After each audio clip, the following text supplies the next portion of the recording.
Woo!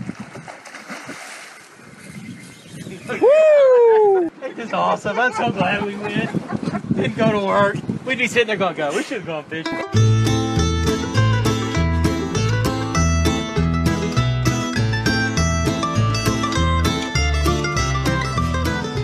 Hey, welcome everybody to the Salty Yak Podcast. This is episode number 62. And I have I always say we have a super treat for you, but I've got a super special leopard print bikini underwear special treat for y'all tonight. Young man. I'm back, guys. Yeah. That's right.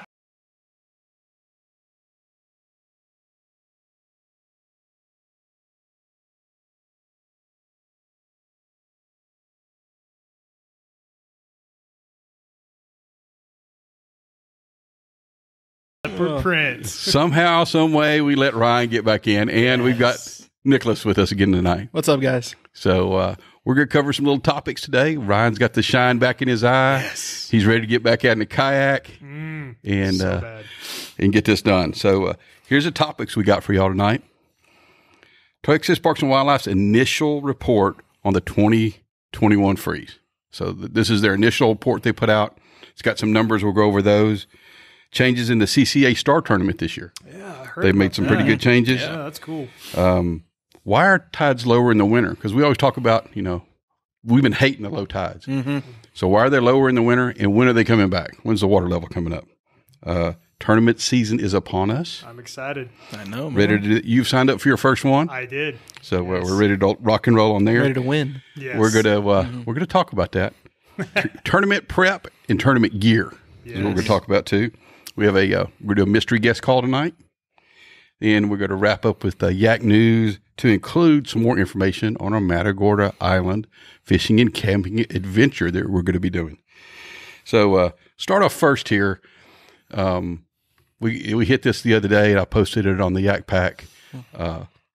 We are over 500 now in the Yak Pack. It's incredible, man. That's so awesome. When was it? When the last time that you were on the podcast? You remember what we were running? No, that was over a year ago. It's been a little over a year ago. Yeah. So it's No. we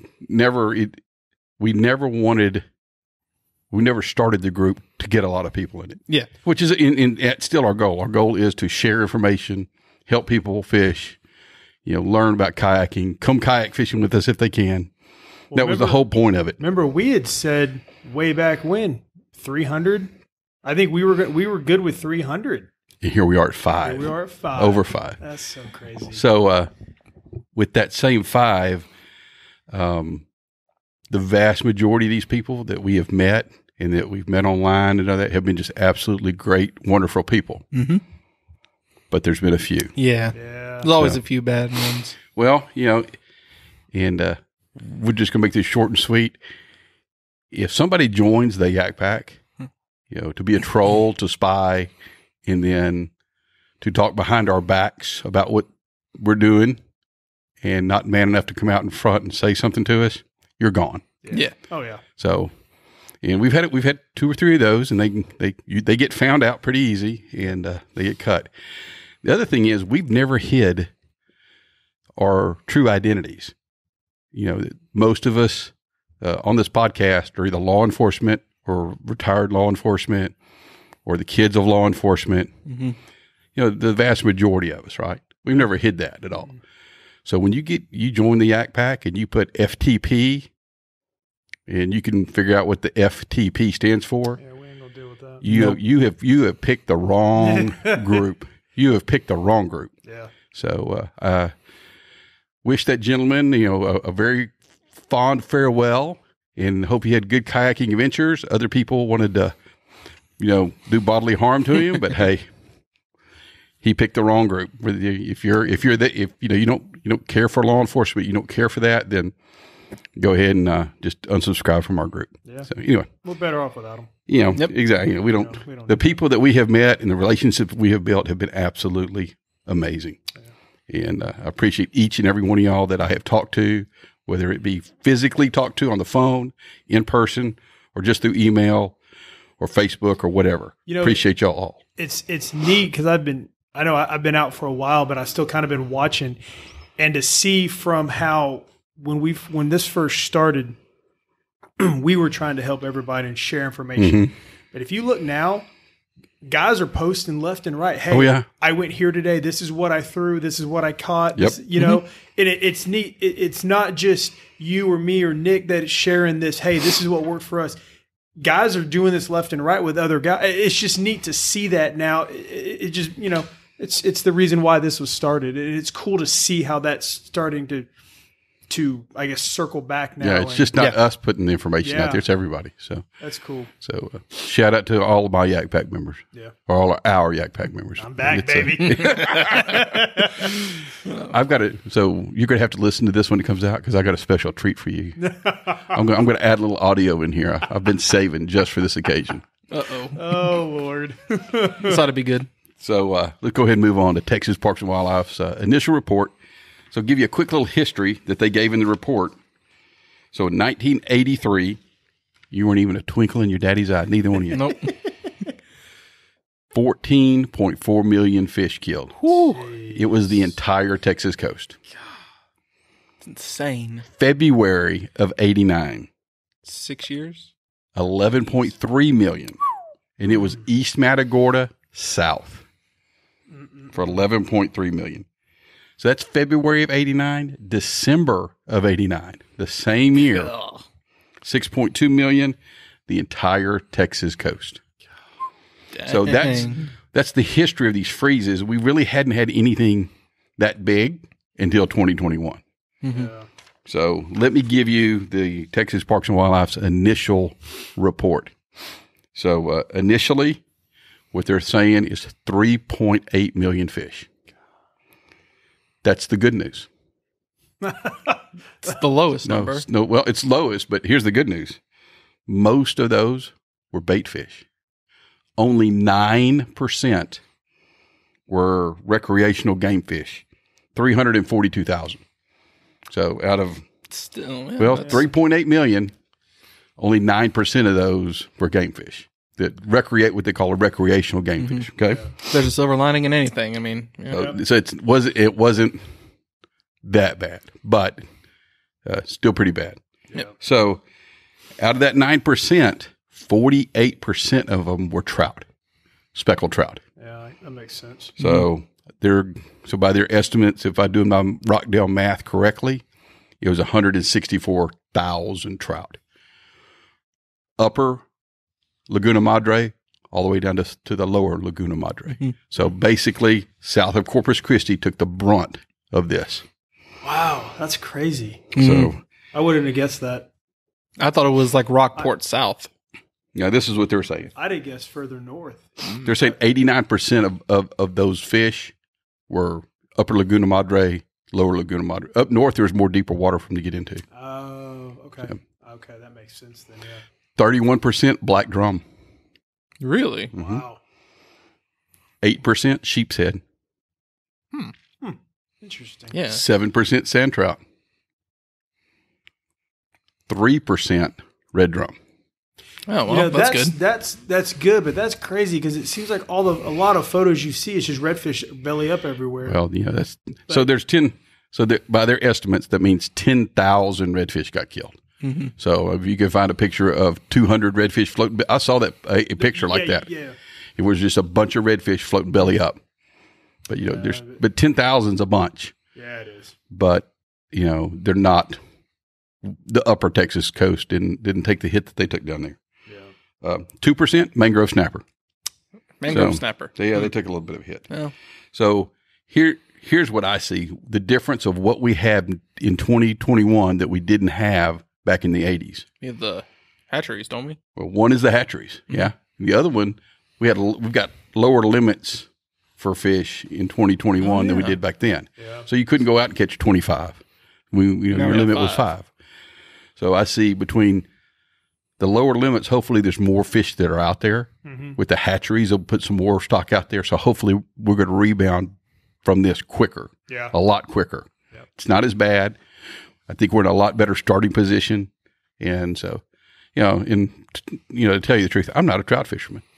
If I catch one of them little slimy son of a guns, you know, it is what it is, right? It will be if you got that 28 plus inch. I know, right? I did see a guy catch a 25 inch on a topwater one night. It made me sick. The last fishing trip I was on, I just found that deep hole that you had told me about, and I caught limited trout, and 2 of them were 20 inches. Yeah. It was like they were just there mixed in with the redfish. So Well, you've heard that what they say: big trout travel with the redfish. yeah, hanging out with about a 23 and a half and a bunch of rats. So. There you go. So hopefully it's good. It's not as bad as everybody was saying. But if you're fishing, if you're a trout fisherman in Upper Laguna Madre, Lower Laguna Madre, we probably won't be making that trip to Port Mansfield this year. Yeah, Probably not, no. We're probably going to stay in Port O'Connor like we did last year. Yeah. So anyway, 2021 Star Tournament. Yeah. So it starts May 29th through September 6th. So we've entered it every year, right? Mm-hmm. So this year with the freeze and everything, the trout, the flounder, the which one? Gaff top, and sheep's head are eliminated. They're not doing those at all. What they are doing, from what I understand, they haven't released all the details of it, but they're going to release more tagged redfish this year. There's going to be 3 categories. I don't know what the categories are going to be. If it's going to be upper coast, mid coast, lower coast, I don't know. But they're saying 3 categories, more redfish, catch and release. So you're going to, they're calling it clip and release. So you clip the tag. Exactly. You'll clip and claim is what I think is what they're calling it on their website. Yeah. Now clip and claim. If Nick catches one, I'm fighting him for that. Well, you have to take a polygraph still. Dang it. Yeah. That's true. So they're doing a clip and claim. So there'll be some more details, but you know, if you catch a tagged redfish, you take the tag off of him and release him back, and there you go. I like that. That's good. I'll just flip that little Outback ears. So early bird sign up ends April 30th. So usually when you sign up for the early bird, you get an extra little something. They give you I need to sign up. Yeah, like a buff or something else that they give you. I didn't sign up last year. So well, you didn't fish last year. I know. Yeah. So Too busy scuba diving, man. Well, that's what he claimed. I don't know. So the one thing that's going to, it's mostly going to stay the same is the offshore part of it. Yeah, because it's so deep out there that the fish kill probably didn't. Doesn't affect us. When the water gets cold, most of those fish, the kingfish, the dorado, and the cobia, they all move out. They move out to warmer water. They don't hang out there. Yeah. So, but there was one change. They're going to add a new category. Really? Mm-hmm. What are they adding? It's a secret. They hadn't told anybody. Oh, really? So let's all take a guess and see who gets it. What do you think, Nicholas? Amberjack? I don't think it's going to be amberjack because amberjack has a season. Oh, okay. So you got to figure between that May 20. Okay. That May 29th and September 6th, it's got to be open. Something good because that's what I had thought was amberjack. Now they got a season. That's probably not going to be them. Probably not going to be snapper. Oh, so not amberjack, not snapper. I only had 2 guesses. So you got a guess, right? Shark. I don't know. So, I don't know. I'm Could be. Y'all are more of the offshore guys than bull red. I've been once. What? Bull red? I don't know that they would do it. I don't know that they would do bull red. They might. I either thought wahoo. Wahoo? Mm-hmm. Yeah. Or triple tail.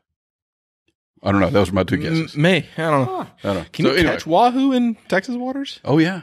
Been there, done that. Got a picture of it. You got a picture of that. That was in Texas waters? Well, so the offshore stuff, it just has to be offshore. It didn't have to be in the 9 miles. Okay. Well, that kind of that's where I kind of went wrong. I was thinking, 9 miles in. He's got pictures of both a wahoo and a triple tail. And a damn triple tail. Yeah. Well, at the Port O'Connor that we caught last year. Yeah. That was crazy. I remember that photo. Yeah, must be nice. I still have 1 package of triple tail in the freezer. You haven't eaten it yet?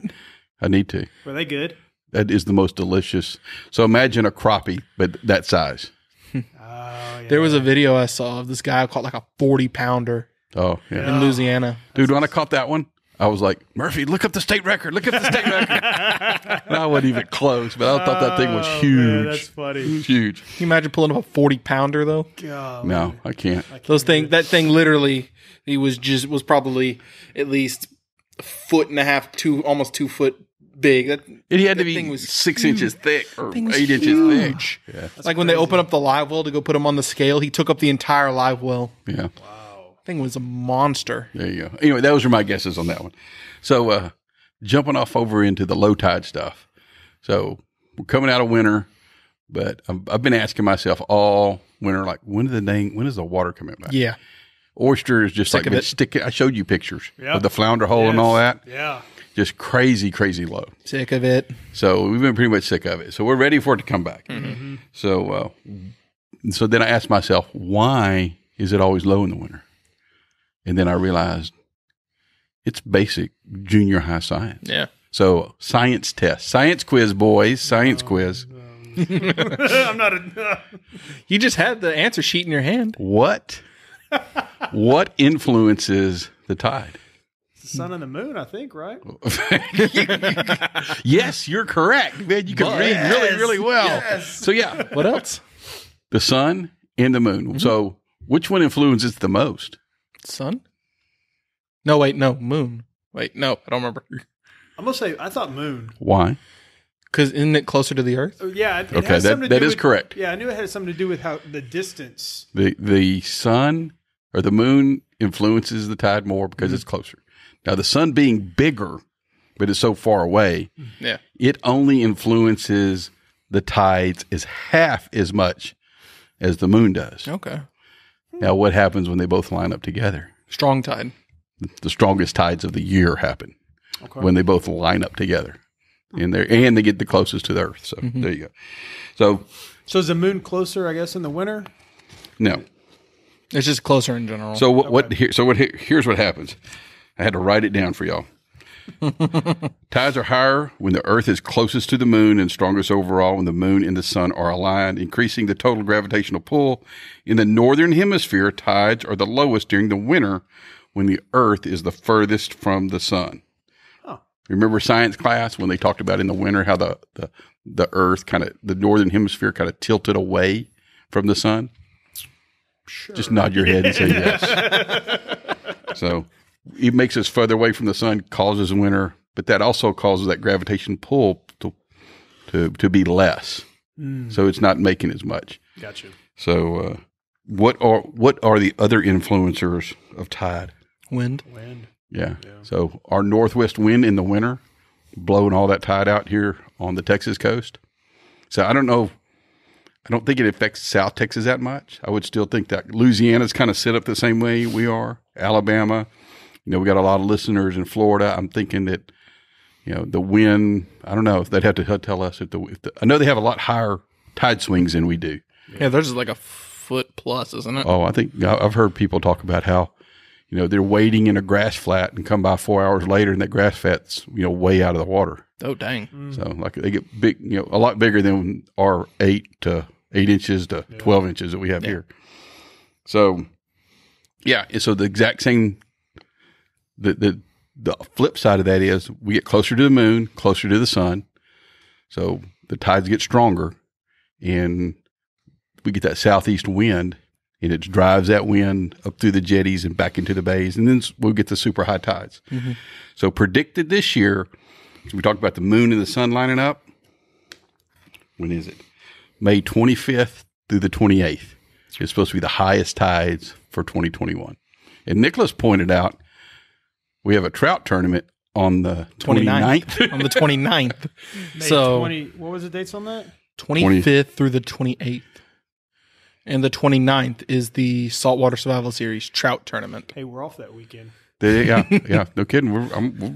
We'll be signed up. Yeah, we'll probably spend the whole weekend at the beach. Yeah, we'll be or at the beach fishing. Yeah, Oh, yeah. for sure. For sure, man. Yeah. I've already got it on my calendar. But the water's coming back up. We fished the other day, and it was on a rising high tide, and it was almost at the regular normal water level. Now it's going to get higher than that, but it was coming back up, and we didn't have any problems getting around in the kayak. Yeah. So that was a huge plus. Mm-hmm. So we were talking about the tournament stuff. Welcome to another edition of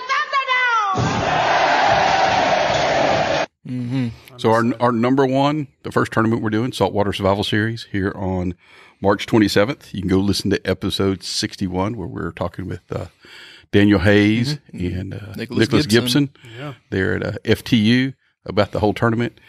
Did you see on Facebook, had a bunch of guys saw your truck. Yeah, trying to saw your find you. truck. I was like, I couldn't find you, man. Where They are was you? like, "Where's Waldo?" But where's Cary? You know, I've almost thought about us having like a little game, maybe. It's like if you take a picture of my truck or a Salty Yak on a kayak or another person's truck that you don't know, Yeah. and you catch them and you like take that picture and you put it on the Yak Pack like you win a prize. Oh, okay. That'd be kind of cool. Because there's more and more. Now, if you're listening to the podcast, you know, like let's just take Chris Lopez and Elvis Cordenas. Y'all can't take pictures of each other's truck. Y'all can't be taking pictures of each other's kayak and sitting. That doesn't work. It has to be somebody you don't know. Yeah. So somebody suspected that. You know, be a detective. If you see that truck, who else is driving that truck? Yeah. Right? Yeah. Who else? Yeah. So like- you know who it is. So, All blacked out Tundra, you and me. yeah. You don't have the. You don't have. I don't have You the don't salty. have the I don't have the. Yeah. sticker on the And you don't have the license plate either. So. No, I've just got got the Nick- Saltwater Survival Series Yeah. sticker. So I need to get a white sticker from you though, well, so I can put it on my. Yeah, I can. I know. I can hook you up with All that. right, so I can put it on my truck. So that's the first one. So let's talk about. And we've talked about this a little bit before, but let's touch on it and then we'll get into the other stuff. Strategy on picking a place to go fishing. What's your thoughts? Place you've never been. Yeah, that's exactly where I want to go. And No, absolutely not. well, I'll tell you a story because Yeah. the Saltwater Survival Series Flounder Tournament, I went and fished a spot I had never fished before. Learn the hard way. I caught one flounder. I thought I was doing good, but it didn't turn out for me. So yeah, don't go somewhere you've never been before. Stick with what you know. Yeah. So yeah, so you look for a place you're familiar with. Yep. Right. Yep. Look for a place that you have confidence in. Yeah. So what else y'all got on that one? I would say if possible, try to pre-fish maybe a week before, maybe day before. Day before would probably be the best. We're going to talk about that. Well, yeah, but Well, that's let's just talk about it right now. yeah. Why not? So, what happens when the first cast on the pre-fish day you catch a 26-inch redfish? Oh, Yeah. Well, how do you? Is that good luck or bad luck? How did that turn out? It turned out good. I mean, I got 10th place in the tournament, so Well, you caught some fish. So, I caught some fish, but I did not catch any redfish on tournament day. So but that was a flounder tournament. it was a flounder tournament. Didn't really matter. But first cast 26-inch redfish. A couple casts later, 22-inch redfish. Wish I wasn't even back in my spot yet. Tournament day 0. No, it was a nursery slam. Nursery slam whatever. plus 2. Doesn't count. Plus 2 is flounder. Doesn't count. Literally, it was like the smallest rat I'd ever seen in my life. It was like 6 inches. So here's what I have come up with in my mind. You should fish an area that you're familiar with Oh yeah. for the tournament, and you should fish the area that you have the most confidence in. Just because somebody tells you, "Hey, man, hot tip. they were slaying them over in such and such bayou yesterday," and the tournament's the next day, and you're like, "Oh hell, I'm going over there to slay them in a bayou that you either have never been or you hadn't been in a long time, and you don't know that well." And you get over there and nada. Yeah, or worse, you get over there. you get lost. Yeah, there could be a whole lot of things. No, there's a whole menagerie of things So, that can happen on that day. but my thought and my advice is fish the place that you're confident with. And fish the place that you know. But you got to fish a place that's got the fish that you're looking for. If your favorite place, you've never caught a trout out of there, and it's a trout tournament, I need to go somewhere else. you might need to go look somewhere else. You might need to scout some other places. And what do you do when you do that? Google Earth.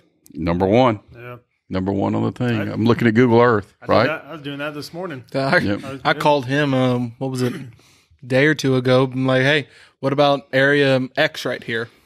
And he's like, nope, can't get there. Here's all private roads. I was like, he showed me like, so he's, we'll just say he's looking at Greens Lake. Yeah. And I'm like, dude, it's a 4-mile paddle one way to the mouth of the lake. I was like, well, what about all these dirt roads right here? He's like, nope, all private. And I was just like, can't get back. I was on Google Earth this morning looking up a spot, kind of in an area that we fished before, and I was talking to him about it. And so we were like, hey, we're going to talk about that on the podcast. But I was on Google Earth this morning looking at some spots. So, and once you find that spot, you got to go learn it. yeah. And what I look at, what I start with is, there's probably 10% of the water that holds 90% of the fish. yeah. So you've got to quickly eliminate the water where there's no fish. Doesn't hold the fish. So, Like the area that we know really well down in Freeport, and just we know the places to go that probably have the highest percentage to hold fish. you figure we all like to fish when there's a current moving. Mm-hmm. Current's going to concentrate bait, and you look for those places, those drains and those neck downs and those deeper holes. That's what you look for. You go start there and work out from there. Mm-hmm. So that's eliminating water. So now you have a plan. What do you do to prep for the tournament? Well, if you got your plan, I would go over the gear you have. What are you going to be fishing with? Like, what are you? I wouldn't go out there and try to throw something that you don't. I'm gonna go out there and throw a gold spoon, which I've never thrown before in my life. But I heard a hot tip that they're hitting a gold spoon right now. No, both of you already know what I'm going to be throwing in on. No idea. In a couple weeks. No idea what you're I doing. bet you don't. What if you roll up there and the water's clear? Then I switch To what?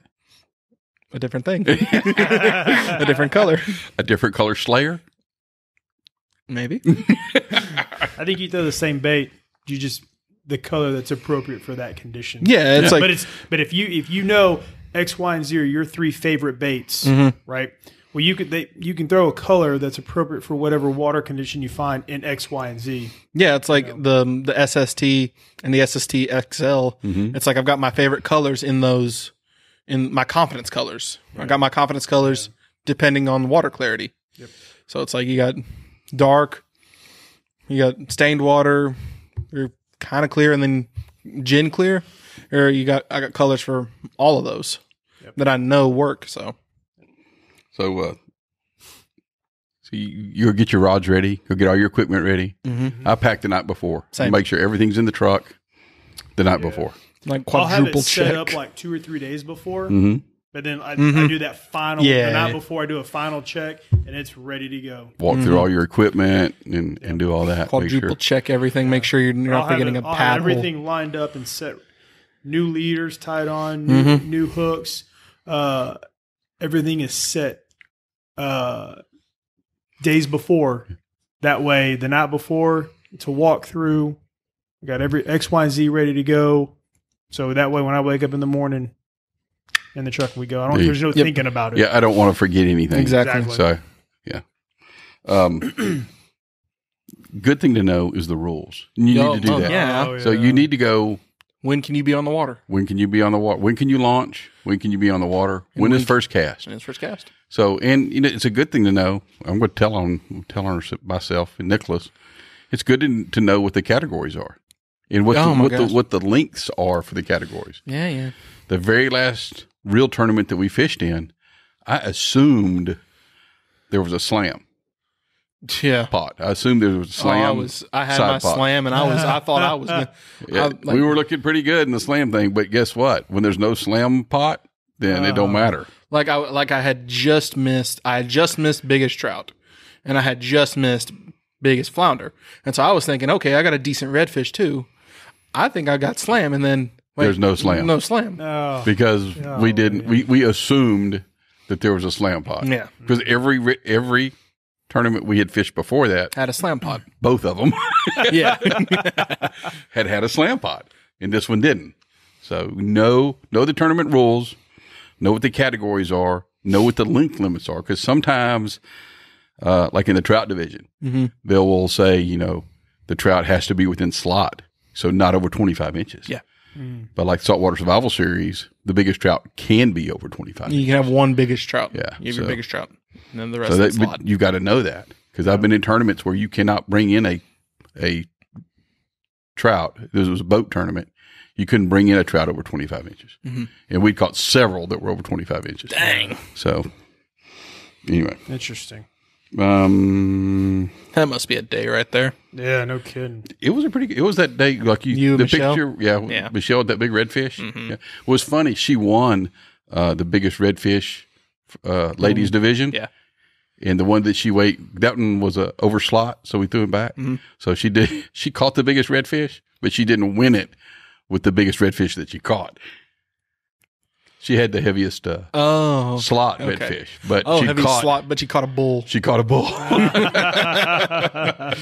So she won that one. I was just happy catching 2 20-inch trout. Exactly. And I was happy with that. And y'all catching 25 plus and bulls. So the other thing that I think about here on getting prepped for the tournament is mindset. Oh, yeah. Yeah. I mean, are you going to have the mindset, I'm going out there, To win. I got to win. All right. We all want to win and do well, Yeah. but I got it. Are you putting that extra pressure on yourself to perform? Or are you going out there going, I'm going to do my best, but I'm going to have fun? Yeah. I don't see a reason, like, unless it's like, I can't even remember the stupid name, but the redfish series, like the big redfish series, where it's giant prize pools. Yeah. I could see a little bit more added pressure on that, Oh, but you can. just a little bit, yeah. Well, when the But, entry like- fee is thousands of dollars Exactly. versus $100. $100 for all the Total. side pots, Yeah. totals, and everything. Hey, fun.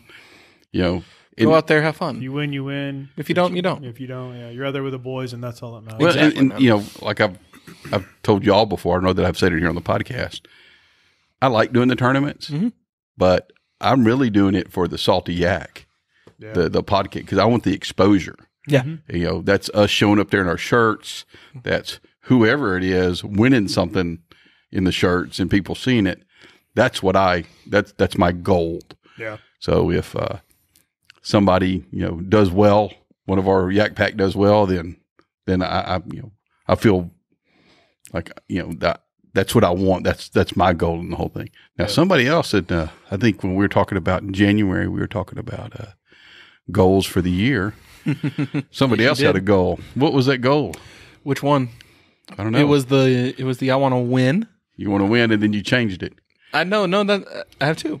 Okay, I want to win. I want to at least win, but the ambitious goal was I want to win Angler of the Year. Yeah. So you know what that takes. I have to at least get. I kind of looked at the standings from last year's, Oh, you did. and I was thinking at least a top 5 finish in every division, and at least one of those has to be top 2. Okay. So, but And that seems to be a pretty good. So you're talking. Because second place, if I remember, had a top 5, a top 10, and then like a middle of the pack, and he was second place in Angler of the Year. So you got to bring your A game on all 3 of them. Yep. So the way they explained it to me is like, so if you place first place, everybody who brings in a fish gets Points. ranked. Okay. So first place gets 99 points. Second place gets 98 points, and so on. It goes down all the way down to everybody that weighed in a fish. So at the end of the 3 series, they just add up everybody's total numbers, and whoever has whoever has the most number. Side pots? No, side Okay. pots do not count. Okay. And the team tournament at the end of the year in October does not count. Oh, that's a separate one. That's totally separate. That is a fundraiser for Heroes on the Water. Okay. That's all that one is a fundraiser for Heroes on the Water. So Like my 10th place, I would have had 89 points. yeah, so there you go. So So he's pretty ambitious angler of the year. I would love to see somebody from the Salty Yak Pack win Angler of the Year in any of the tournaments. I was literally about to say that. How Yeah. cool would that be to have a Salty Yak Pack member win that? I'm going to try for it, man. for I you, think man. I can do it. So Another thing to think about is, have a plan and work your plan. Don't Don't change. don't scrap it. Don't scrap it. 'Cause I have went literally till like 10 in the morning and not caught a fish. Yeah. But you still got to keep fishing because you end up catching something. Oh yeah, And the bite will turn on. That's yeah, You know, That's what happened to me on the flounder tournament day. I caught a nursery slam like before 8:30, and it was about 10 o'clock before I finally caught my first good flounder, 17 3/4, and then 15 minutes later I had a 17 1/4. yeah. So it's just got to turn on. You just got to keep grinding on it. Yep. Don't give up. Don't stick to your plan. Work your plan. Don't give it up.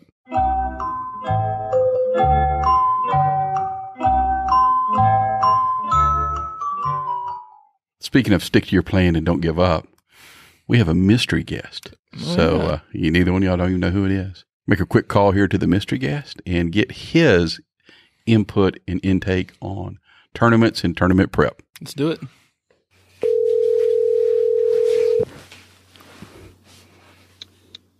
Hello. Hello, Chris Lopez. How's it going? How's it going, buddy? Oh, it's good. It's been a pretty good day for me. Not too bad. Come on. Thanks for coming on the podcast. Of course. So, the topic today is tournament fishing and, pre-tournament and gear and that kind of thing. But before we jump off into that, I want to hear your most memorable tournament fishing story. Most memorable tournament fishing or just most memorable story? Let's do both. How about that? Well, my most memorable tournament has to be the most recent one, the Freeze Your Jack Off, right? Man, just not expecting that red to hit while I'm just kind of trolling and hearing the drag and then not being prepared at all. It just made for a really good, fun little fight there. I remember your text to me, asking about, so if it's overslot, does it count? And I'm like, yep, it counts. And because the picture you sent, because you didn't have past 28, you didn't have it colored in on your, check it stick. Yeah, correct. I only have it colored into 28. So I could see that it was like 4 inches past 28. Yeah. So yeah. The funny thing was I was fishing close to Roger and he caught a 27 and I was like, that's a pretty good one, but it ain't going to be big enough. Not today. Not today. Yeah. I got really lucky there. My most memorable one period was probably, I think it was the second time I took my wife out. And we just got to this little spot, and there's a little cut where some flounder flop. They jump out of the water. And I was telling her, it's like, to catch flounder, you just kind of throw it out there and you drag it. And right as I said that, I felt a little, the classic flounder thump thump. And so she kind of looked at me for a second because I stopped talking. I said, boom, and you wait like that and set the hook. And so, this goes on for 15, 20 minutes. I'm catching, fish here and there. And she's kind of getting bored. And I'm like, babe, we're catching fish. We're catching fish. She's like, we are not catching fish. You're catching fish. And I said, look, on the next cast, I bet you catch a redfish. And when you know it, on the next cast, she catches her first redfish. It ends up being like 26 1/4. Yeah. With big old broad shoulders. Oh, I wow. think probably weighed close to 8 pounds. Oh, and just wow. to see her fight that big of a redfish, first fish she's ever caught on the kayak. And it came right at her and dove under the kayak. And just without hesitation, she threw the rod over the front. I mean, it was just a really fun time to see her on that first fight with a redfish. That's a memorable fish right there. And you and your wife got to do it together. That's great. That's absolutely great. So let's talk about tournament fishing. You fished in a few tournaments. Yes. And so let's talk about, tournament is 2 weeks away. How do you kind of plan on where you're going to go? So I have a few spots where I hone in. I'm a creature of habit. Okay. So I like to stick to my spots. I got the little spot off Cemetery Road.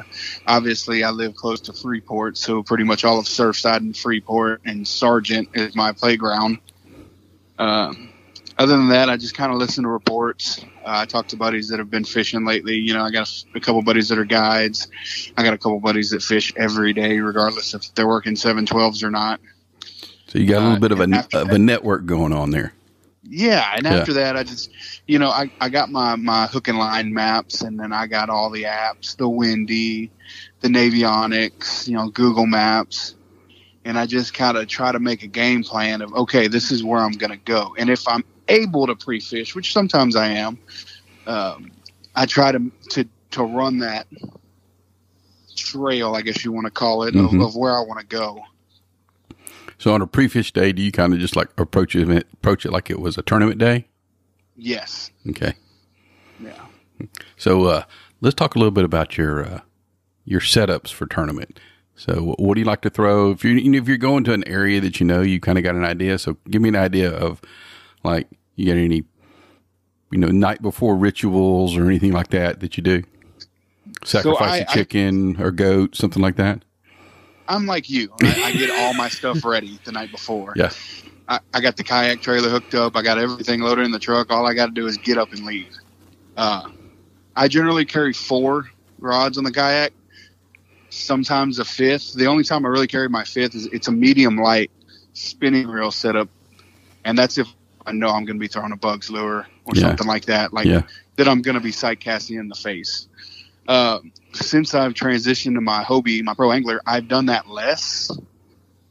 I just gravitated kind of towards a little bit deeper guts. I don't know why, but I mean, that's not to say I won't get up there and pull my way into 3 inches of water. Yeah. But I run the same reel on my 3 bait casters. They're all Daiwa Coastal 200s. The big blue one. It fits really well in my hand. I got bigger palms, but kind of short fingers. So it just fits really well. And then I run 3 fish sticks on there. I run a medium heavy, a medium, and a medium light. So they're called the Halftime Show. His names are wonderful. That's half the reason I buy the rods. The Halftime Show, the Kitchen Sink, and the Saltine. There you go. And then I actually have a rod made by Drew Turner. He had a blank that he was using for his popping corks, and he wanted somebody to try it out. And he really wanted to make a Texans theme rod, and he had all this stuff. So he called me, and I was like, "Yeah, I'm in." Yeah, so it's Texans. I'm in. Yeah. So that's my popping cork rod, and that's generally what I take. I mean, most of the time I'm throwing the Saltine, with a jig head, and 1/8 ounce is really the heaviest I'll go on there. I use the medium heavy a lot for topwater, unless I've got, like I trolled on the freezer yak off, I had a 1 ounce jig head, and I'll drop that off the side. And then the kitchen sink, the medium, just kind of goes from everything. I've thrown a 16th ounce jig head, and I've thrown the 1 ounce spinner baits, chatter baits, kind of things like that. So, and that's generally my setup. You mentioned trolling. Yes. How successful has that been for you? So it was really successful that day. Yeah, I've gotten that fish. I honestly can say I haven't trolled and not caught something. Really? Even not. I mean, it doesn't have to be like a legal size game fish, but I've always caught something. The Hobie Redneck commercial video that I had a couple of years ago. Yeah.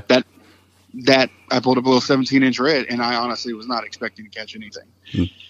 But I know some tournaments don't want you to do that. Like it's, they say no trolling allowed. Yeah. But I know bass tournaments are that way. Easy way to, like when you're transitioning from spot to spot. Exactly. Or if you're leaving the launch and okay, I'm not fishing.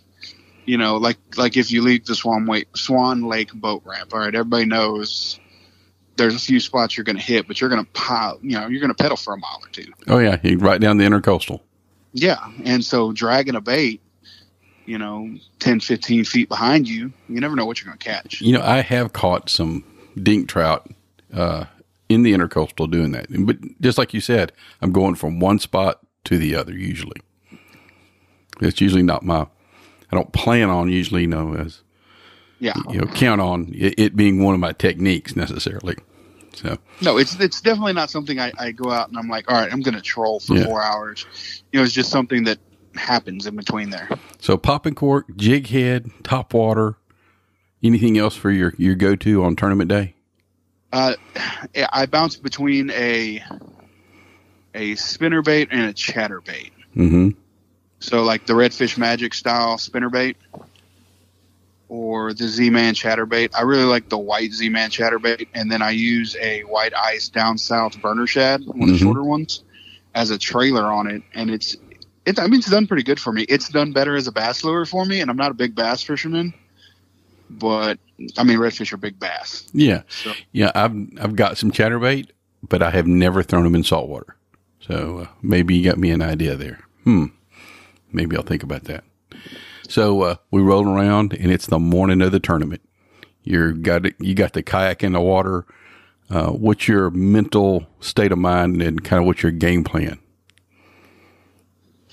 You know, I try to I learned from Merrill Selesky that don't stay in one spot too long. Mm-hmm. He was telling me one time, within 7 casts, he knows whether there's fish in the area or not. Mm-hmm. And if you've ever watched him fish, or you've ever seen him fish, been with him, he never stops moving. You know, when we think, all right, I'm going to fish this point, most of us kind of pull up to that point and drift real slow by it and work it. Merrill is not stopping, pumping his legs, and he's just boom, boom, boom, boom. All right, there's nothing there, and he's gone. And so I try to find the bait. Yeah. And I try not to stop until we start catching fish. And at the point I start catching fish, you know, I got the power pole, so it's easy. I just hit the power pole down, and I just, you know, start working the area. Yeah, I told you the story of for Freezy Yak. We pre-fished the day before, and did pretty well. Had a plan, and then we show up to the boat ramp, and the water's probably a foot lower than it was 24 hours before that. And I ended up trying to stick to the plan instead of going and looking for the bait, and didn't fare too well in that tournament. But yeah, I mean, I try to, if I get a gut feeling, like when I jump in the water, I'm like, all right, I don't think my plan's going to work today. Things are not looking like I want them to look, or if there's hey, there's this huge flock of birds over here to my left. Oh yeah. And I wanted to fish to the right. I'm going to the left. Oh yeah. You know, you've got to react to what you see out there. But if you have a plan, you know, at least stick to the plan, because there's a reason you went with that plan. There's a reason that you picked to go fishing there. You know, sometimes your plans work, and sometimes they work really well, and then sometimes they don't. Oh yeah. I mean, even if like I take a detour, I usually kind of eventually get back to what I plan to do. So, like are you fishing Saltwater Survival Series, the redfish one? Yes, I think I am now. I wasn't at first because I thought I was going to have to work, but it seems like I'm going to be off, so I will probably be out there. Damn it. God dang it. I thought, I thought maybe I had a chance for first place. I guess I have to settle for second. Well, I don't know. Elvis has been focusing on reds. He's been texting me, telling me he's got to find reds. He's got to find reds. So I think that's the dark horse we all need to look out for. Well, he is certainly an excellent fisherman, and he texted me the other day saying the same thing, that he was going to be looking in Matagorda for some redfish. I'm like, there ain't no redfish down there. You know, hey, go. But he'll catch all the trout in the world, though. Yeah, he'll catch whatever's out there. Yeah, I remember the first time that we did that first little get together, and he showed up, and me and him were kind of paddling around, and I ain't catching nothing, and he caught 3 while I was just sitting there watching him. I'm like, you got to be kidding me. So some guys just got that touch. I don't know what it is. Exactly. So reason I brought up Saltwater Survival Series. So how do you get your fish to the weigh-in, or do you even try to get them there alive, or what's your game plan there? So I have a cullable stringer I used that has worked really well. I mean, I've drug redfish around in it all day, and they've been fine. You know, I go through the top and coming out the bottom. When I bought my kayak, the guy I bought it from, you know, the white 42 quart igloos. Yeah. He had one. He drilled holes in it. He put tubing coming down like where the scupper holes are, and put a PVC, kind of like you see at a bait shop, splashing in. Yeah. With a little motor, and it fits perfectly on the kayak. I've used that a few times, just, you know, to have something on the kayak. But then I have another 42 quart that I had built prior to that. It's got, I think I got two bubblers on it, and like 4 of those 2-inch stones. Yeah. And then I also have some powder that I bought from a bait shop that they say, hey, yeah, this is what we put in our bait, you know, to kind of help keep the coating. Yeah. And so if by, you know, if I catch them early, even on the cullable stringer, if I don't have my live well, sometimes they're not going to make it. But if I have my live well or they've made it, I throw them in that live well and I just take them to the weigh-in like that. Yeah. I just converted a like 120 quart ice chest to a live well, and I just keep them on my tournament stringer. And like you said, redfish, really hardy. Flounder, really hardy. Damn trout, they're born with looking for a place to die. Yeah, I mean, I can look at a trout wrong and it's going to die. I've pretty much come to the conclusion that during a trout tournament, I'm not bringing them in live. Yeah. Well, we did really good on the last trout tournament. I didn't catch a bunch of them, but we were fishing with Chris Colin, and he did. And we got them all the way there, and they were alive, and he got his little half-pound bonus on them. So that was a good plus for him. I have seen for the trout, not so much the redfish, because like you said, redfish are pretty hardy. Yeah. Everyone kind of knows that. But I have seen for the trout guys that they're starting to use oxygen systems hooked to those ice chests. Yes, I have heard that. And that's just like a going above and beyond. Now, I have used an oxygen system on my buddy's boat for bait. Mm-hmm. And man, I tell you what, it makes the shrimp and the croaker go nuts. Yeah, they come out like supercharged. Yeah. Yeah. So, you got anything else for us on this? Any secrets you want to share for the tournaments, or what you do to prepare for them? Like I said, I get everything done the day before. Yeah. You know, I'm a superstitious guy, so I do try to do my husbandly duties the night before. Yeah, we did talk about that, didn't we? We did. Well, you know what? If getting lucky gets you lucky, you should do it.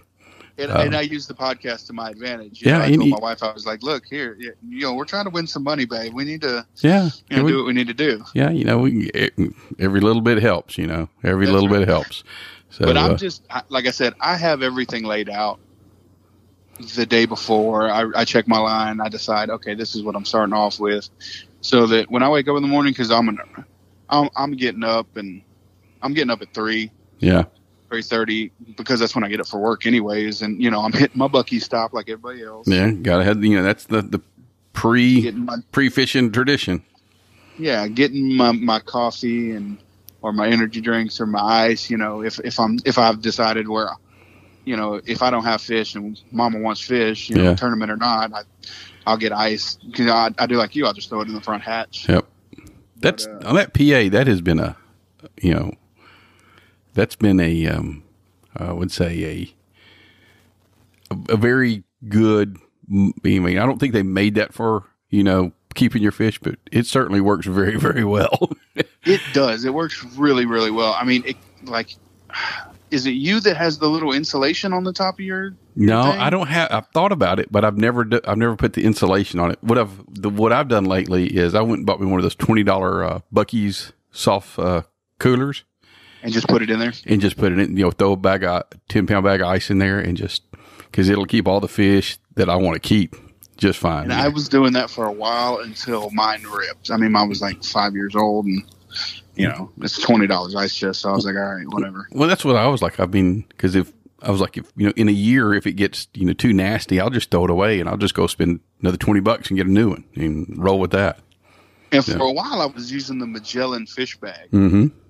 I drilled some pad eyes in the top of my PA. Those are nice. And just kind of clipped it on there. And it was nice. Now, it made me want the bigger one. But the $200 one? The Hobie money on it. Go pay for that Hobie name on the top of it. So yeah, it makes things expensive, doesn't it? Yeah, it does. But you know what? I got the email today from Saltwater Survival Series saying what the Angler of the Year gets if he wins. When he wins this year, $1,000 FTU gift card and a brand new 2021 Hoodoo. And I'm like, I'm selling the Hoodoo, and I'm taking that money and the $1,000, and I'm going to buy me another Hobie. There we go. If I was able to make it, I'd ask to trade in the Hoodoo. So I don't need another kayak. But that hero skiff now, that's interesting. Oh, skiff, yeah. Interesting. You can't really tournament fish with them in our tournaments, but you could cover some ground pre-scouting. Oh yeah, no doubt, with that little motor on the back, and you can get shallow and skinny with that thing. Because you can. I think they're rated for like a 6.5 horse Tohatsu, and they got the little internal tanks, and you get your little bladder on top of that, man. You can go for hours. Yeah, interesting things to think about. Hey, Chris, thanks for being on the podcast, buddy. Of course, it was a good time. All right, I will. If I don't see you before the 27th, I'll see you then, buddy. All righty. All right, we'll talk to you later, man. All right, later. All right. Thank you, Chris, for coming on the Salty Yak podcast and telling us everything you know about kayak tournament fishing. We appreciate you, brother.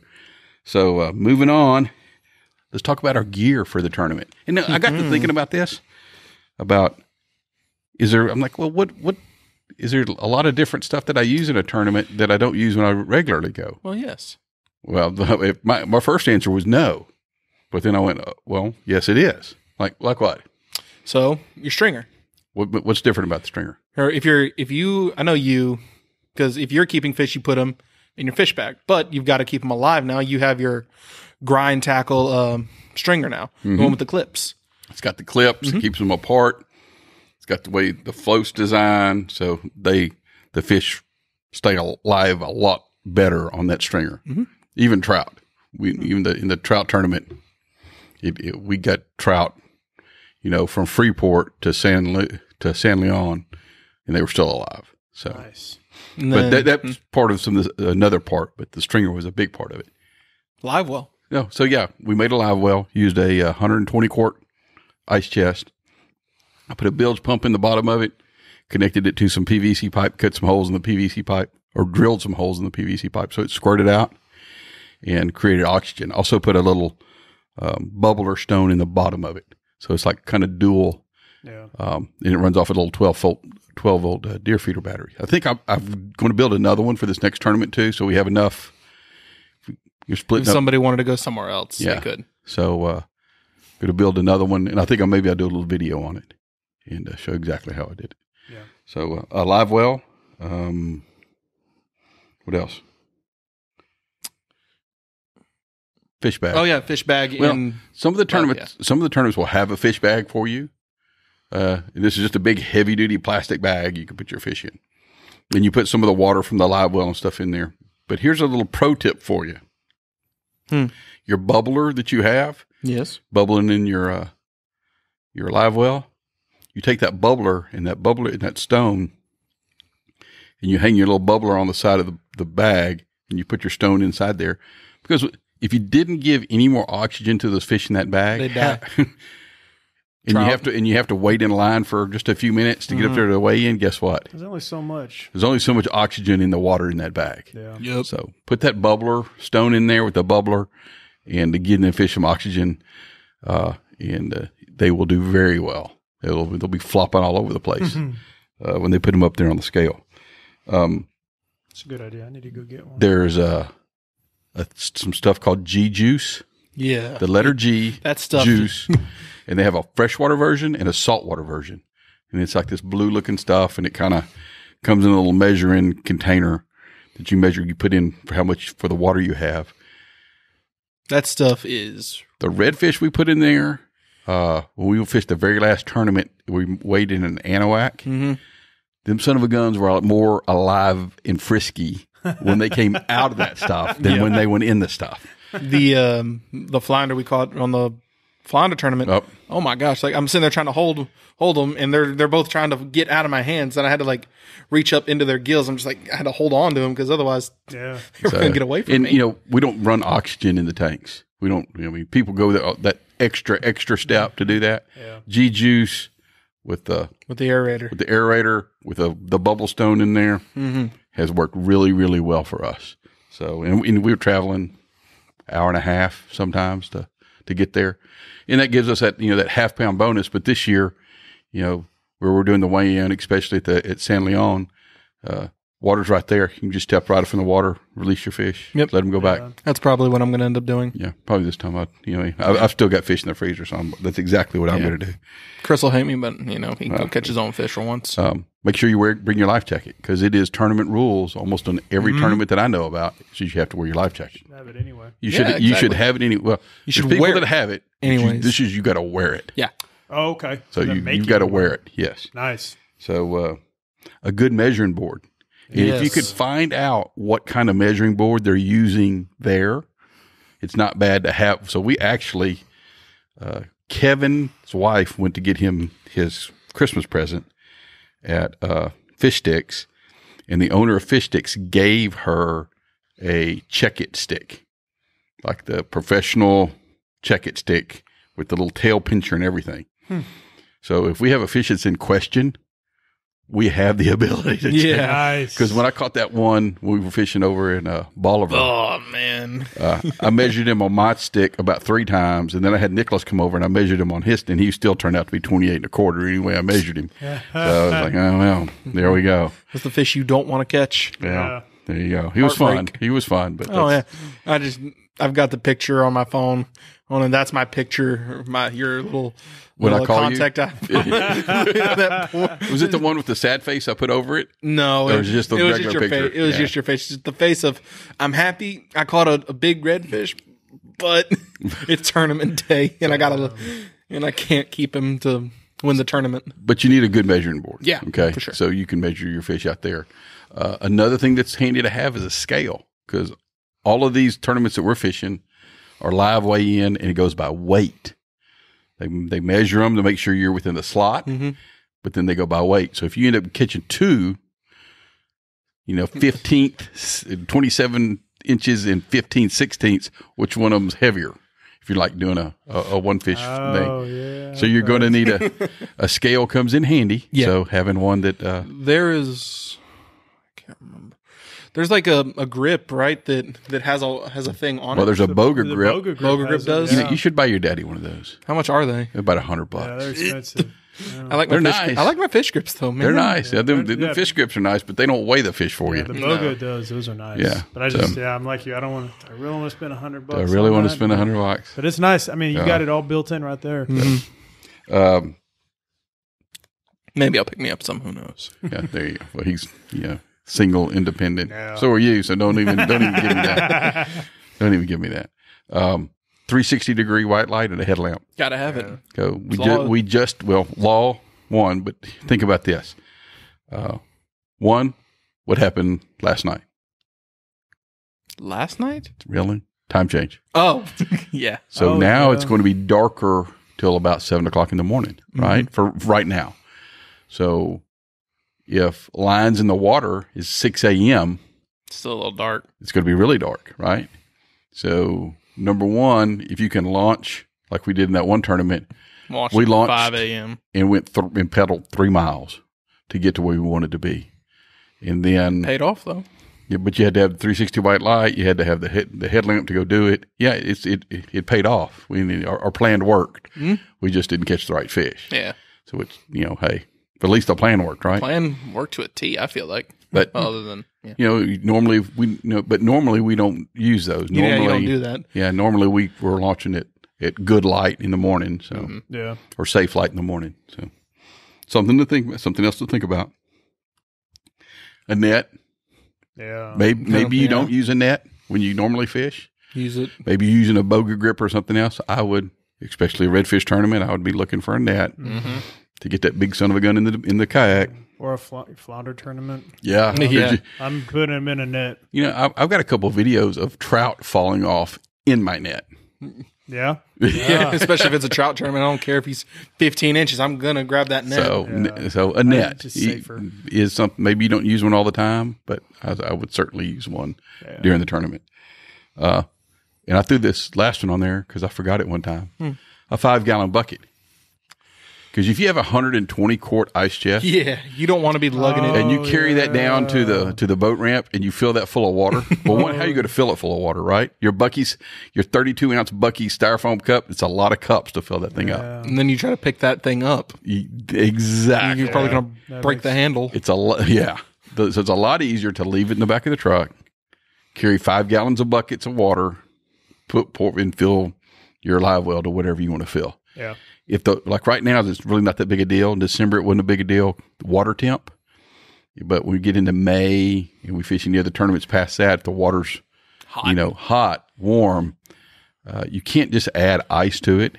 But what you can do, you can take a frozen water bottles. bottle or water bottles and put in there to help lower the temperature of it. Yep. So there's another quick little pro tip for you in the summertime. So, y'all got any other ideas on tournament gear? Tournament gear. Well, see that you've never fished one. I don't. I'm kind of you taking got all any this question? in. I'm kind of taking all this in, just seeing what y'all say, and I agree with all of it, but I'm excited. I'm nervously excited, and it's kind of like that.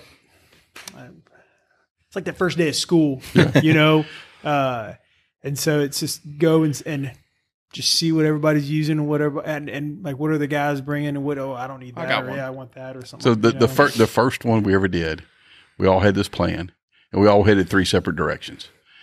And I got to my spot where my plan was, and this was the trout tournament, and I had this deep hole that I'd caught trout there before, and I got there that morning, and guess what? No damn trout. I fished, and I fished that hole for like 2 hours, and I couldn't get a bite. I caught one 16-inch flounder, and I put him on the dang little stringer. And then I just started working my way back and fishing, and it was hours without catching nothing. little stretch that I normally catch fish in, nothing. And then I get over to another little area, and I'm going to work these. I can see these little pads of oyster. I know what you're talking about. I know you know what I'm talking about. Yeah. I see these little pads of oyster and start flipping around them. But the second cast, 27.5-inch redfish. And I went, up until then, I'm like, all I've got is a 16-inch flounder that's not going to win biggest flounder by any means.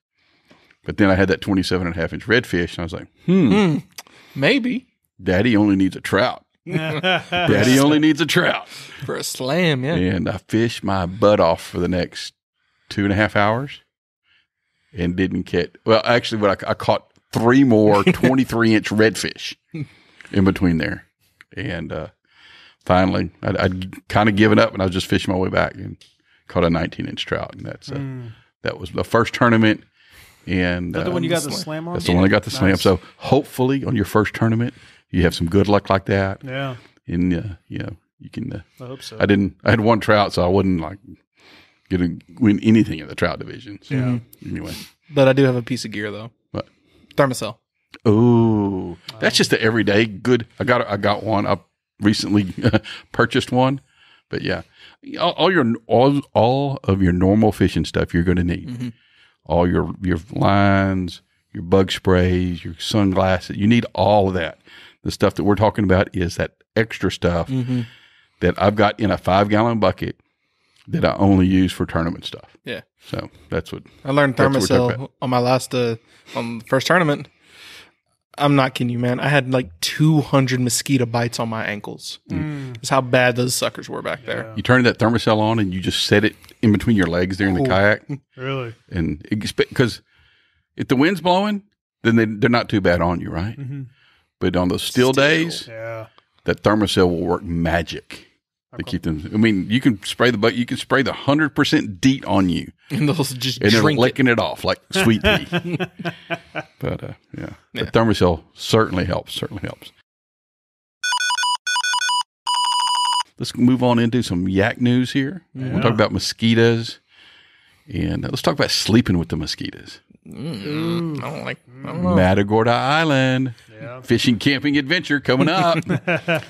First year we went, no mosquitoes. Second year wasn't too bad. You could put a little spray on, but you needed a bug net to sleep in your hammock. Mm-hmm. So right now we have 49 days left before we go. Man, I'm ready. So we put out in episode number 60 in the podcast. If you're interested in going, you need to go listen to episode number 60 because we lay it all out for you there of how it's going to go down, the stuff you need. If you're going and you need a packing list, email me, thesaltyyak@gmail.com. Email me and I will send you a packing list. And you might not need everything on there. You might add to it or take it away, but it's a good starting point for you. Mm-hmm. I put a little video up just yesterday on the Yak Pack. Just like what I called phase 1 of getting your stuff ready. I saw that. So just kind of thinking about it and getting your stuff ready. Because, if you need to order something or get something, now's the time to be doing that stuff. Right now, we have 23 that are committed and saying that they're going. It's a lot of people. That's so cool. Yeah, are you committed or not? I Or you're need to- just say yes. Are you I need to- interested? Just say I need- yes. I need to talk to my boss. I wonder who my boss is, actually. Once again, things have come full circle. Yes. Yes. The crew is back in more ways than one. So So, well, you'll have to decide what you want I'd to like do to on go. that. I would. So, I need Just to. say yes. Just say. Nicholas has already got his PTO time Already done. approved. Already approved. So there's I did that 23, in like January. not counting Ryan. There's 23 that say they're going to go. And like I said, I fully expect that Life happens. life happens and not everybody's going to be able to show up. But there's still a bunch more that are, air quote here, interested in going or very interested in going. And we'll see how those people pan Yeah. out. Some of those might make it. Some of them might not. We'll see. Somebody sent me a little thing, a little hot tip about going on the trip. Make sure your drive, if you got a pedal drive, make sure your drive's in good working order before you pedal over there. Yeah. So could you imagine being in a PA, getting all the way over there and something breaking, and then now you've got to paddle the PA for a couple days? Nope. Not going to happen. Oh, that'd be terrible. That'd be terrible. Yeah, I guess we got a mothership that could drag you back. I thought I read on the Facebook page that somebody's bringing a boat. Oh yeah, we're going to have a mothership, Yeah, somebody's gonna have something. but the mothership is just for carrying Supplies. gear and stuff, not Yeah. carrying kayaks. Yeah. Not carrying kayaks. There's one person that's going to be allowed to take the ride over there, but they're just coming to take part. Mm-hmm. So service your drive. Yeah. Go listen to podcast number 60. Go look at the YouTube videos. There's 3 YouTube videos of last year's Matagorda trip. You get to see exactly where we were, exactly where we camped, exactly what we were doing. So you know exactly what you're in for. Have you figured Pretty that much. out? If you have 15 or 20 guys, Well, have I figured out what? as far as sleeping and how that's going to go, or is it tents or I know So- they do hammock. Y'all do hammocks. So we can hammock 20 people. There's enough of the awning covers there to hammock 20 people. Okay. Now, I already know that some people are bringing tents and going to sleep on the ground. Sure. So there ought to be, before we go, I'm going to kind of get a head count who's wanting a hammock and who's going to want the sleeping arrangements just to make sure. Yeah. So we have enough for but, everybody. Yeah, there should be enough room for everybody to do whatever to sleep however they want to sleep. Okay. So that should not be a problem. So just a reminder here as we kind of wind this up here tonight. Saltwater Survival Series, March 27th. So the deadline to enter is March 26th, the night before, and it is a 2 red fish per angler tournament. So you're able to bring in 2 redfish. Now, that don't mean you get to bring in 3. And if you listen to the other podcast, you know that you only bring in 2. Okay, don't walk up to the weigh-in line with more than 2. 2 redfish, and then they got side pots, the biggest trout, biggest flounder, heaviest slam, and Most spots. on a legal redfish. So you can't bring in a 10-inch redfish that looks like a leopard. It's got to be a legal redfish in the most spots. That's the one pot that I don't enter. I don't, but how cool would that be to catch a 27.5-inch leopard? Yeah. Oh, You know, man. that'd be a pretty mount. That'd Oh, be that- interesting. yeah. You know, get a really pretty replica mount. So made. I'm laying in bed the other night, Uh-oh. and this is what I'm thinking. So it would be possible for you to like, let's say, catch the 2 biggest redfish. Okay. And so I just looked at a tournament the other day in Jacksonville, Florida. Okay. Winning weight there was 2 redfish was a little over 15 pounds. Okay, I think he had an 8 something, and then he had a 7 something, I think, to win first place. Okay. So let's say you caught 2 big old redfish. So you win the redfish tournament, right? Then you get lucky and you catch a really nice trout. No. And then you get lucky and catch a really nice flounder. that automatically gives you the slam. So you have won 4 categories. That would be insane. I don't know. I don't know that anybody's ever done it. Mad trash. That would be, Dude, Especially to you, Nick. I would talk some mad trash. there's nothing I could say either. the sun and the moon and the stars would have to be aligned for something like that. Be But the that would luckiest day of your absolutely life. crazy. That would Nick's be probably going to do it. Nick's probably going to do it. I don't know. I can't catch big trout, man. Yeah, it's so. I don't know. You never know. So Who knows? they have the 3 series: the redfish, the trout, and the flounder. We were talking about Angler of the Year.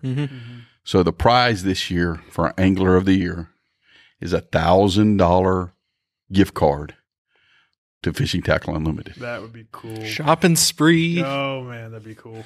I know what would you do with it, Nicholas? What would I do with it? Well, Would you just go on a shopping spree with buy rods and reels and lures and buy a green rod with a Corrado DC. yeah, there you go. And Well, there's half of I'm it. probably gonna. No, I'd do it though, man. Because Yeah. Whenever I was there getting my dry fix, I held that green rod in my hand, and I was just, and I went and put it back. Heck, and whenever you sent me back in to look for something, I kind of looked at the reels and I was like, "Do they have one?" And I see they didn't have a Corrado DC, so I was like, "All right, I'm not going to buy anything right now." I was tempted. What would you do with $1,000? It's up to you. I agree with Nick. First thing, Corrado DC with the green rod for sure. And then They make a higher step above the DC, the Corrado. Yeah, the Alderbearing. Metanium. yeah, I've got Well, you don't want to use the Mitanium in saltwater. Is what I hear. Oh, really? Yeah, Oh, but I hear man. there's like an alder bearer or alder something. There's something stupid expensive. yeah. Oh, there you go. Yeah, I would do. Or for you sure could just it'd get be- a nice Stella. Yeah, there you go. Yeah, for Shimano sure it'd be a Stella. green rod with a Corrado DC. That's one thing. And then I don't know. I would put $1,000 down on a new kayak. I would. I'd go buy me another PA. get rid of Old Red. I'd have it as a backup. Oh, okay. I'd have me a new 2020 PA with kick up fins and You know with that what? $1,000 off. That's exactly what I would do. Now that you just mentioned it, I'd buy the drive Just buy the because drive. I love my kayak. Yeah. I'd buy the drive. Just have an extra drive. Mm-hmm. Interesting. Nah, I don't know. I think I'd like that green rod a little too much. You'd buy that green rod. Yeah, All right, I'd buy that green rod. moving on, Nick. So there's another tournament that I want to fish, and I think we're all down for this one. Already. It is Yep. April 17th, the Upper Texas Coast Kayak Series, the One Fish Wonder. Mm-hmm. So we're looking for the biggest redfish. The biggest fish. Now, $65 is the entry fee.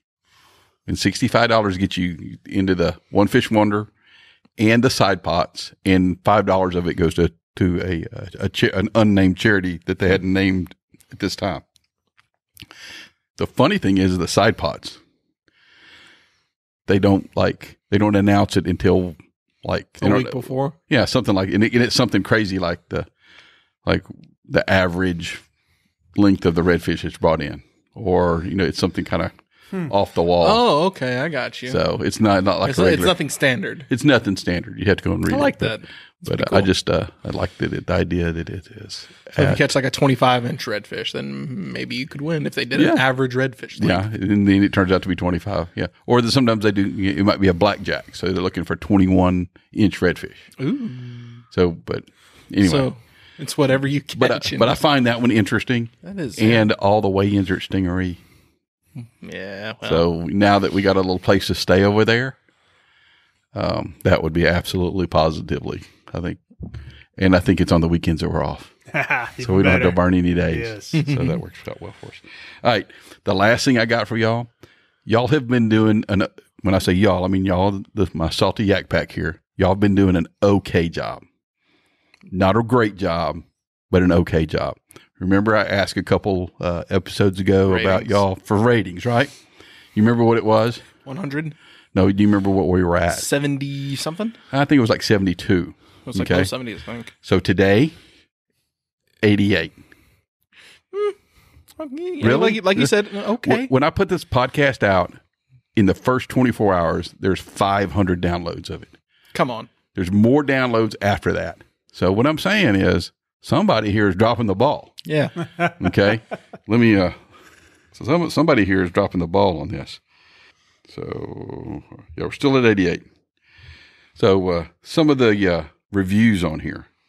Again, I'm not. If you can give us a 5-star rating, that's what we want. But if not, I just want a truthful rating from you. Okay. Yeah. So, Mr. Dunn, I really enjoy listening to these guys. They're helping me inspired to get my own kayak. Hopefully, someday I'll join in one of their trips. Keep up the good work. Sweet. Thank you, sir. That's awesome. So, Gulfman Cardenas, one of the best podcasts I have heard. I've also enjoyed the YouTube, Instagram, and Facebook. Awesome. Thank you. So, Marsh Reaper, I enjoy every single podcast. Keep up the good work. And you just go through here, and it's just one after the other. So, the reason I want the 100 is because I want us to be more easily found. Right now, when I pull up saltwater fishing, we're like in the top 10. Mm-hmm. Okay, but I want us to be higher than that. Yeah. So, need 12 ratings, guys. 12. Help me out. When you get done listening to this podcast, go over there and give me a 5-star, give me a 4-star, give me an honest rating. If it's something less than 4, just tell me why I suck. Yeah. Just tell me why I suck. And he'll try to fix it. And if we'll not, try to make it better. We'll try to make it better. So we'll do everything in our power to do that. So y'all two knuckleheads got anything else? I'm just glad to be back, man. Yeah, I'm happy to have you back, man. Back. Haven't seen you in forever. It's been a long time. Mm-hmm. Are you really going fishing in the morning? Yeah. You got your alarm set. You're really going to go. It's a real deal. Don't let him down. No, I'm not. He needs you. I know. He needs you. So I'm going. Me and Kevin are hooking up in the morning. Yeah. Because that didn't even sound. That right. doesn't sound right. I'm meeting Kevin, and we're going to go fishing in the morning. There you go. That's better. So, and you're working, huh? Yep. I guess you'll just be getting some pictures of us going fishing. Yeah. So, if somebody's free for this weekend, though. Yeah. Yeah. We'll be down in that area too, so we'll keep in touch and figure out where everybody's going. Sweet. So I'm going to throw it back to you, buddy. Close it out the way we always do. I love it. Always wear your life jacket. There's somebody out there that loves you, and we all want you to come home. That's right. All right. We'll talk to y'all later, guys and gals. Later. See y'all, guys. Later. See y'all, guys. Later. See y'all, guys. Later. See y'all, guys. Later. See y'all, guys. Later. See y'all, guys. Later. See y'all, guys. Later. See